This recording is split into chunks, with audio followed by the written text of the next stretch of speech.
Je vous ai parlé de la nécessité de l'introduire le plus vite possible afin de ne pas lasser votre lecteur. Vous pourriez néanmoins supposer jusqu'à présent que vous n'aurez jamais la place de l'introduire dans les 3 premières lignes de votre roman et vous supposeriez à raison.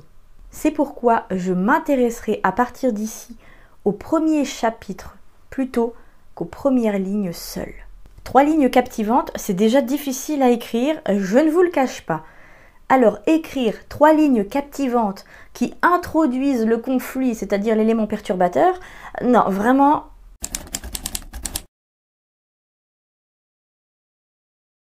Partez du principe qu'un chapitre, comme un roman, a une situation initiale, un élément perturbateur, des péripéties, une résolution du problème, une fin qui sera ici une ouverture sur le chapitre suivant.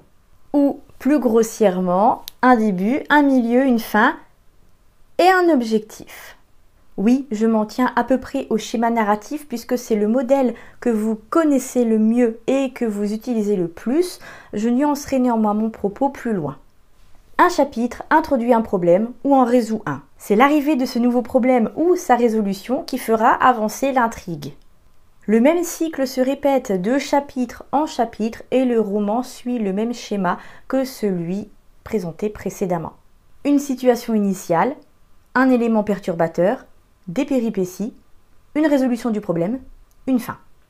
Si votre chapitre n'introduit pas un nouveau problème, s'il n'en résout pas un, ou ne nous apporte aucune information sur l'intrigue, sur les personnages, alors il est peut-être inutile.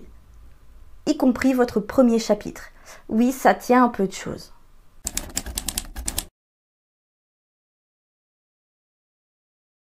La plupart des passages inutiles dans un roman relèvent de la redite.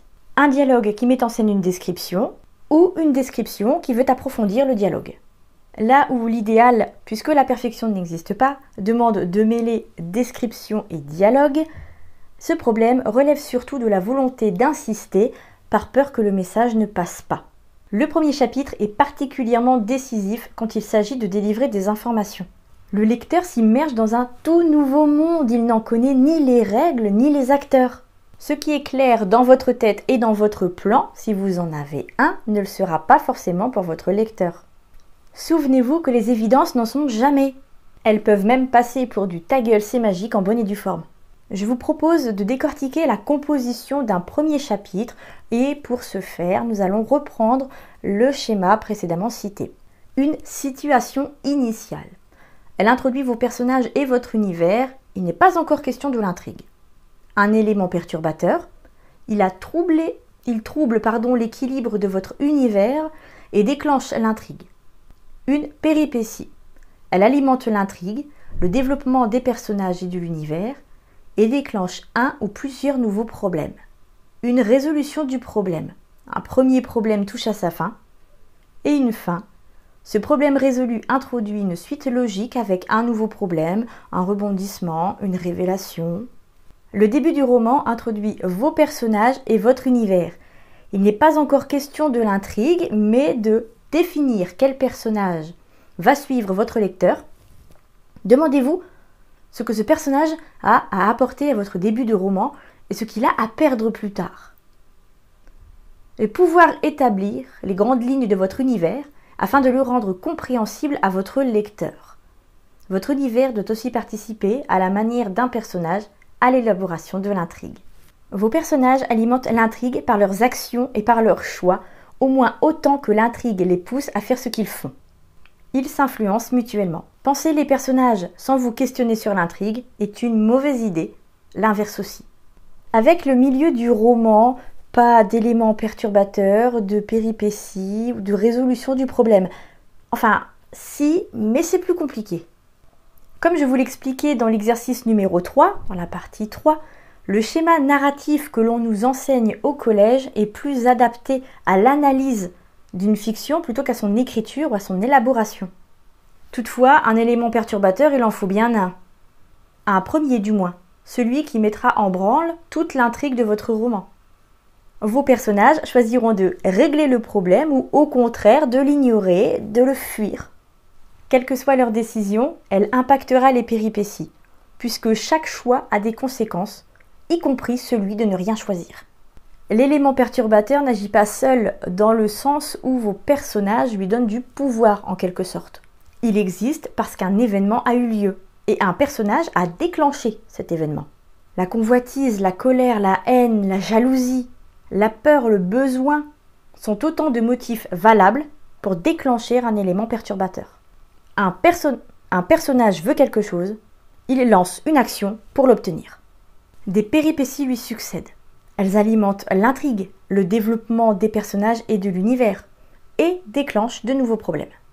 Les péripéties sont les diverses parties de votre intrigue, ces éléments du squelette que vous animez au fil de l'histoire.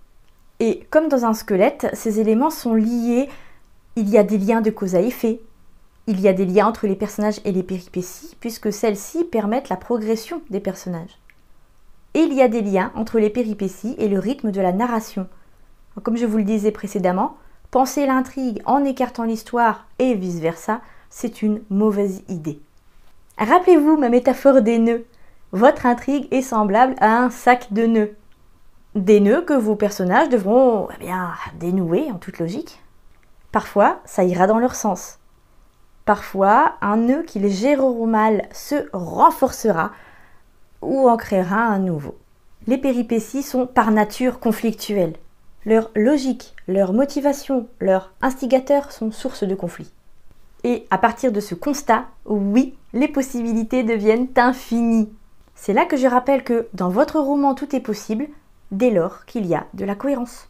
La résolution du problème est, dans le cadre du chapitre, un cas particulier. Parce que l'on croit à tort, et surtout en suivant le schéma narratif, que la résolution du problème viendrait d'un seul coup. Ou presque. Mieux vaut que vous gardiez cependant à l'esprit que des problèmes à résoudre, vos personnages en auront tout au long de l'intrigue. Et vous aussi du coup. Mais comme il est question ici du premier chapitre, je vais me cantonner à celui-ci. L'un des problèmes déclenchés via une péripétie touche donc à sa fin. C'est votre premier chapitre, inutile de vouloir faire sensationnel. À ce stade, l'un de vos personnages a déclenché le problème majeur de votre roman. Celui que la résolution de tous les autres problèmes permettra de résoudre, lui aussi, plus tard. Et c'est la fin. Le problème résolu introduit une suite logique avec un nouveau problème, un rebondissement, une révélation.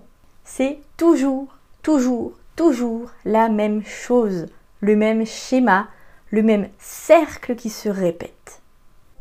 On ne se mettrait pas un peu la pression pour rien, pour écrire ces premières lignes? Parce que, après tout, écrire un roman, c'est mettre chaque ligne au même niveau que les autres. Elles ont toutes leur importance. Alors, pourquoi un conseil d'écriture tel que « Vous avez 3 lignes pour convaincre » prévaut-il? Vrai ou idée reçue? Dans mon cours pour réussir les premières lignes de votre roman, je débunk plusieurs sujets. Le cas des 3 lignes d'introduction, justement, celui de l'élément déclencheur à amener le plus vite possible, celui du schéma narratif qui n'est pas du tout adapté à l'écriture. Ce cours vous permettra d'attirer l'attention du lecteur et de la garder, de voir au-delà des 3 premières lignes censées le convaincre, d'avoir un début de roman qui fonctionne et de démonter le schéma narratif. Vidéo, format audio et PDF sont inclus avec des sous-titres et polices d'écriture adaptées aux personnes dyslexiques. Le cours est dispo maintenant à 39 € au lieu de 59 € jusqu'à lundi seulement. Si j'étais vous, je cliquerai direct sur le lien en barre d'infos.